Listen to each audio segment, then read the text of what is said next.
ang nawawala sa Bureau of Internal Revenue dahil sa hindi pag-i-issue ng tamang resibo ng ilang negosyante.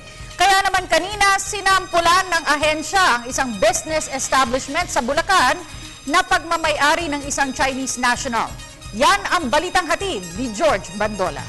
May nasampulan na dahil sa hindi paggamit ng otorisadong resibo. Ipinasara ng Department of Finance at Bureau of Internal Revenue ang isang construction supply store sa Bukawi, Bulacan dahil dito.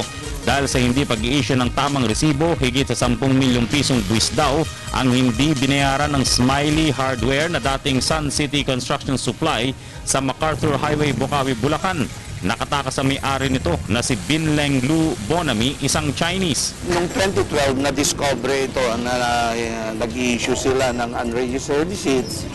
And we were able to confiscate a box full of unregistered receipts. Since the very start, when they operated, talagang hindi na sila nag-i-issue ng registered receipts. Mga intelligence officers na nagkakandak ng operations para ma-verify itong mga malpractices nila.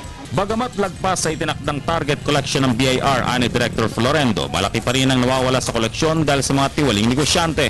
Ang pinapaalala lang natin sa mga, lalo na sa mga ibang taxpayers, na kami hindi makatubiling ipasarha yung mga establishmento na nagva-violate ng ating tax laws. Mananatiling nakasara ang Smile Hardware hanggat hindi nababayaran ang pagkakautang nito sa value-added tax at income tax mula noong 2011.